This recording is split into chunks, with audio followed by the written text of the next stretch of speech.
Perfecto.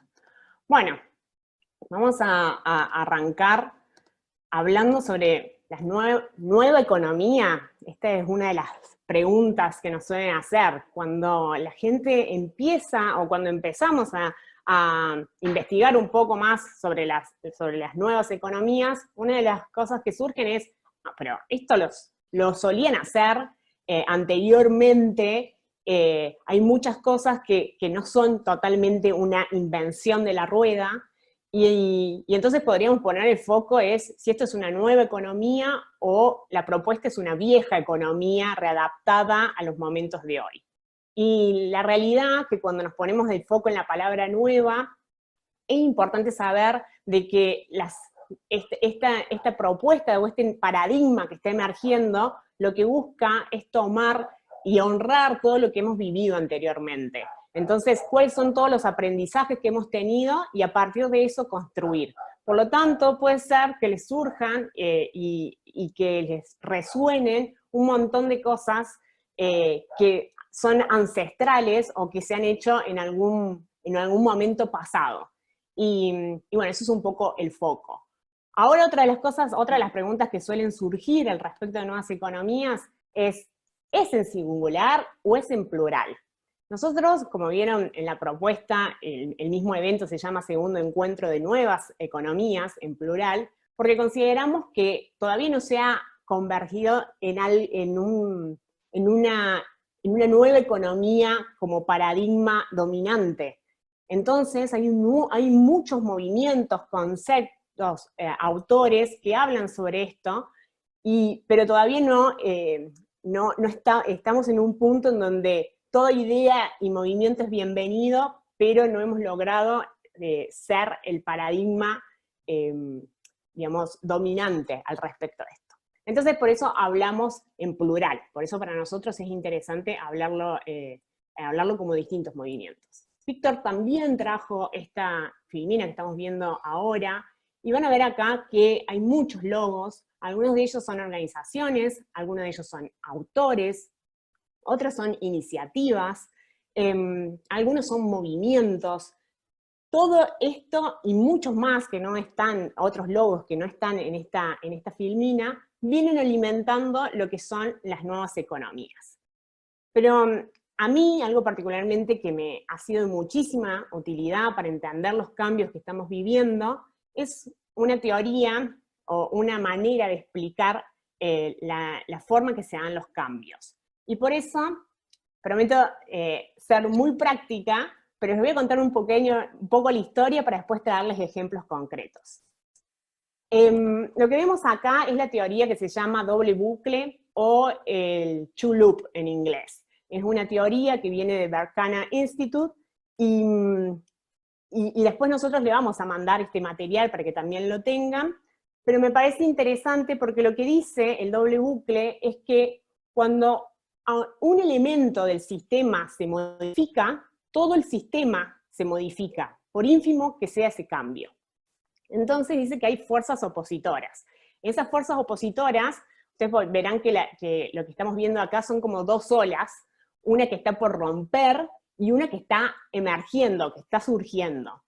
Entonces, ¿qué representan estas dos olas? Una está representando el sistema dominante, y la otra está representando el sistema emergente. Como en la vida, todo lo que nos sucede, nada dura para siempre, ¿no? Entonces, en algún momento, esto se acaba. El sistema dominante, que en este momento podríamos llamarle capitalismo, podríamos llamarle agricultura directa, combustibles fósiles, la educación tradicional tal cual la conocemos, o la combinación de todo esto, lo que empieza a suceder es que llega un momento en donde no crece más eso y empieza a decaer, ¿no? No empieza a tener tanta coherencia, empieza a haber ruidos, y las personas sienten que, algunos empiezan a sentir que este movimiento o esta forma de hacer las cosas no me representa. ¿Y qué surge en ese momento? Los pioneros. Son esas personas, esos primeros locos y locas, inentendidos, que empiezan a decir, ¿habrá alguna forma de hacer esto distinto? Y al principio no son tan reconocidos, e incluso también, si nos reconocemos en esa situación, nos podemos sentir un tanto aislados, y por eso lo importante de esta etapa, cuando empiezan a surgir los primeros pioneros, es ponerle un nombre, ¿no? ¿Para qué vamos a ponerle un nombre? Para conectar a estos pioneros y construir redes, para identificarnos. Cuando empezamos a poner un nombre, nos identificamos y ya no nos sentimos tan solos. Les puede estar pasando a ustedes, que por ejemplo nunca escucharon hablar del triple impacto, de las nuevas economías, pero en algún punto sentían que por ahí iba el camino.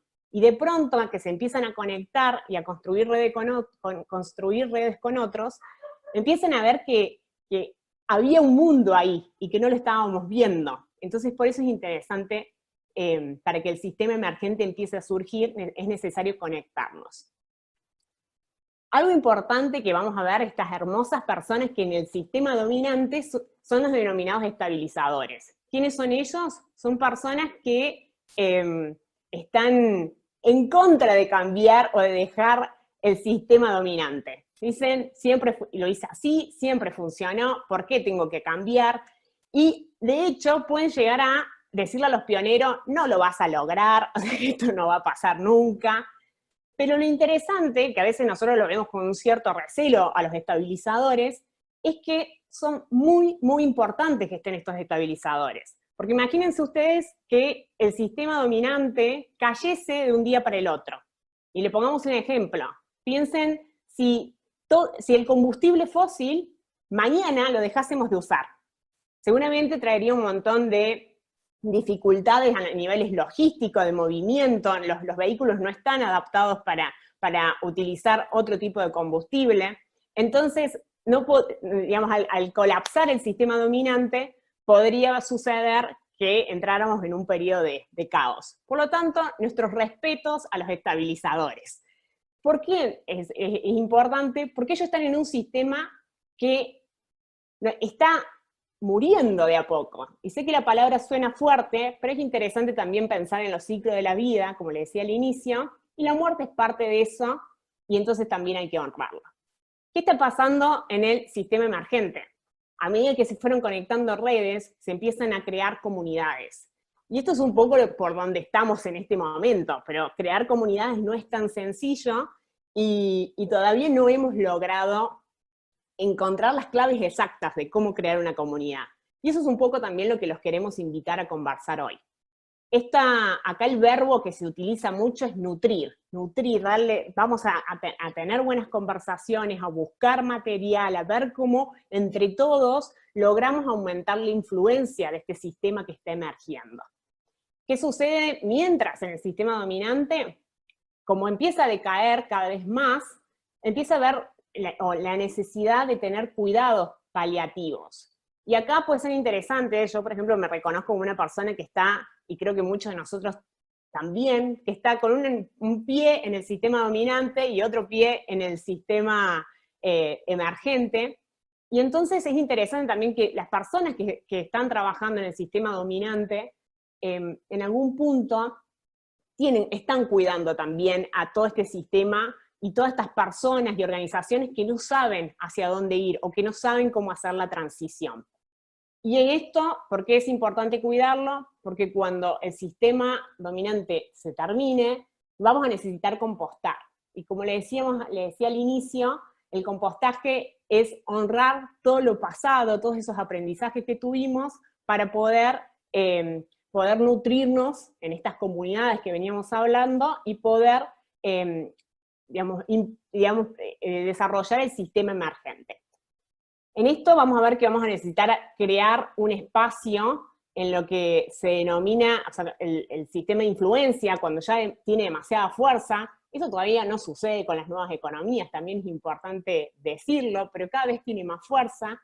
Y en esta lo importante es iluminar, es a las personas que todavía están en el sistema dominante, decirle, mirá, acá hay una opción, acá hay organizaciones, movimientos, iniciativas, conceptos, es seguro hacer el traspaso.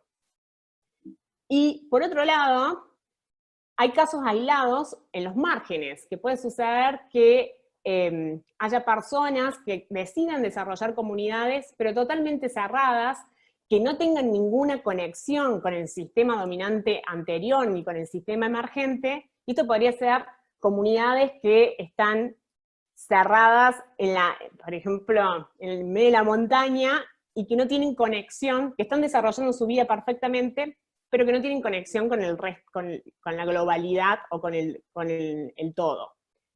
Esto está súper bien, pero simplemente decir, está bárbaro eso, pero no están formando parte del sistema emergente. Ahora sí, los voy a traer un poco más a ejemplos concretos.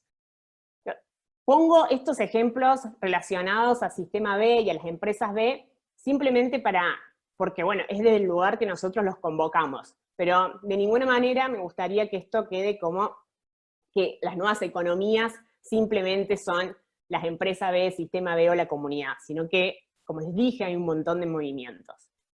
Para ejemplificar, pensemos, los pioneros pueden haber sido esas primeras personas que sintieron que necesitaban un logo diferenciador a las empresas que hacían triple impacto, a las empresas que hacían alguna diferencia.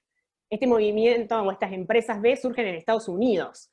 Entonces ahí empiezan los pioneros. Cuando se empiezan a conectar y a crear redes, como vemos acá, empieza y llega a Latinoamérica, se crea Sistema B. Sistema B, la innovación que hace, es decir, con empresas B no vamos a poder lograr el cambio, al menos en Latinoamérica. Lo que vamos a necesitar es que también hagamos una relación entre el gobierno, la educación, los líderes de opinión, los inversores, otros empresarios o grandes actores. Y para eso, lo que se propone es crear comunidades. En nuestro caso, tenemos la comunidad de Córdoba, pero en el país hay otras 4 comunidades también que están trabajando, y en Latinoamérica hay muchas más comunidades. Entonces, interesante que crear comunidades locales que actúen en un territorio local. Otro ejemplo es la economía del bien común, que también está creando comunidades. Ellos tienen mucha trabajo hecho en municipios, y es interesante que si quieren hacer después, ver un poco más sobre ellos, es muy interesante el trabajo que están haciendo. Y después tenemos ya como organismos o organizaciones que están en el sistema de influencia. Estos logos que puse, el GSG, son una organización que busca y reúne inversiones de impacto. Y el otro logo es la Banca Ética Latinoamericana, que lo que busca es que el dinero se utiliza, o sea, que nos sepamos hacia dónde, cuando pongo mi dinero en el banco, hacia qué lo utilizo, y le da mayor prioridad a los proyectos de triple impacto. Dicho esto, podemos ver algunos otros ejemplos. Acá puse desde Gunter Pauli, que habla de la economía azul, o con cuando se surgió con todas las energías alternativas o las energías renovables, y otros logos que ustedes van a poder después ver e investigar si así lo desearan. Dicho esto, bueno, me gustaría ir, si quieren, escribiendo en el chat si se entiende o no se entiende. Excelente. Contarles que cuando uno entiende esta teoría, lo que pareciera es que los cambios van a suceder de esta manera como lo vemos ahora, ¿no? Entonces tenemos una vieja manera de hacer las cosas, encontramos una nueva manera de hacerlas, y llega un momento en el cual quebramos, se termina, pasamos de lo viejo a lo nuevo y ya está. Eso es como creemos que sucede. ¿Cómo realmente sucede?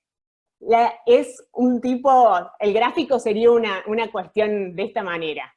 Hay una experimentación continua, hay muchos experimentos que son abandonados, y hay mejoras incrementales.